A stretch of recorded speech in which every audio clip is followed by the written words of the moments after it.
Hi hello നമസ്കാരം. My ഫാമിലിസിലേക്ക് എല്ലാവർക്കും സ്വാഗതം. അതെ, നിങ്ങൾ കാത്തിരുന്ന ആ സുദിനം വന്നെത്തിയിട്ടുണ്ട് കേട്ടോ. മാസങ്ങളുടെ കാത്തിരിപ്പിനും 7 മാസത്തെ മാറ്റിവെക്കലിനൊക്കെ ശേഷം ജനനായകൻ ജൂലൈ 23-ന് തിയേറ്ററുകളിലെത്തിയിട്ടുണ്ട്. ആ മനോഹരമായ വാർത്ത കേൾക്കുമ്പോൾ എല്ലാവരും ഒന്ന് ത്രില്ലടിക്കും അല്ലേ. വിവിധ ഭാഗങ്ങളൊക്കെ നീക്കം ചെയ്യപ്പെട്ട ഒരു സിനിമയായിരുന്നു ജനനായകൻ. പക്ഷേ എന്താ, സിനിമ സൂപ്പർ ഡ്യൂപ്പർ ഹിറ്റുകളുടെ നിരയിലേക്ക് സ്ഥാനം പിടിച്ചിട്ടുണ്ട് കേട്ടോ.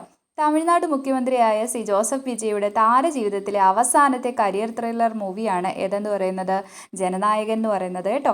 അപ്പോൾ ഫാൻസിന് വിഷമത്തിലും മധുരം നൽകുന്ന ഒന്നാണ് ഈ ഒരു മൂവി എന്ന് പറയുന്നത്.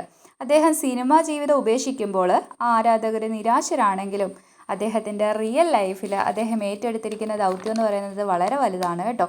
ആ ഒരു സ്ഥാനം എന്ന് പറയുന്നത് ഒരുപാട് വാല്യൂ ഉള്ളതും കർത്തവ്യം ഒരുപാട് ചെയ്യാനുള്ളതും ഉള്ളൊരു കർമ്മനിരതയിലേക്കാണ് അദ്ദേഹം കാലെടുത്ത് വച്ചിരിക്കുന്നത്. ഓരോ ദിവസവും സിനിമയിൽ ആരാധകർ ഇനി എന്ത് എന്ന് ഉറ്റുനോക്കുമ്പോൾ ഇന്ന് അദ്ദേഹം എന്താണ് പുതിയ ആക്ഷൻ എടുത്തിരിക്കുന്നത്, എന്താണ് പറഞ്ഞിരിക്കുന്നത് എന്നാണ് ഇപ്പോൾ ആളുകൾ ചുറ്റും നോക്കുന്നത്, അല്ലെങ്കിൽ ഉറ്റുനോക്കിക്കൊണ്ടിരിക്കുന്നത്.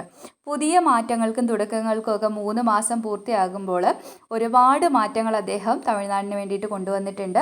നിലവിൽ ഇരുന്ന ഭരണകൂടത്തെക്കാളും ഇന്ന് നമ്മളുടെ വിജയിയുടെ ഭരണകൂടം എന്ന് പറയുന്നത് വളരെ നമുക്ക് ആശ്വസിക്കാനും അതേപോലെ തന്നെ നമുക്ക് ആസ്വദിക്കാനും പറ്റുന്ന കുറേ മൊമെൻറ്റ്സ് തരുന്ന കുറേ നല്ല കാര്യങ്ങളാണ് ഇപ്പോൾ ചെയ്തുകൊണ്ടിരിക്കുന്നത്. പിന്നെ കൂടാതെ അദ്ദേഹത്തിൻ്റെ ഭാഗത്ത് നിന്ന് ജനങ്ങൾക്ക് നല്ല പിന്തുണയും ശക്തിയും ഒക്കെ നൽകുന്നുണ്ട്.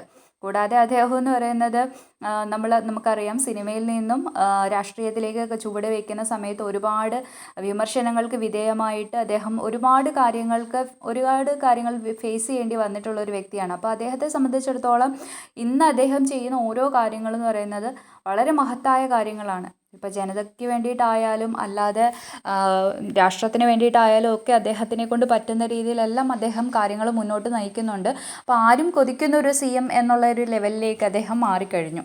അതായത് ഇപ്പോൾ മറ്റ് സംസ്ഥാനങ്ങളിലും അതേപോലെ ഒരു CM ആയിരുന്നെങ്കിൽ എന്ന് പലരും ഓൾറെഡി ഇപ്പോൾ പറഞ്ഞു തുടങ്ങിയിട്ടുണ്ട്. അപ്പോൾ അങ്ങനെയുള്ള ഒരു സാഹചര്യത്തിലാണ് നമ്മൾ ഇന്ന് തമിഴ്നാട് മുഖ്യമന്ത്രിയായ ജോസഫ് വിജയനെ നമ്മൾ ഉറ്റുനോക്കുന്നത്.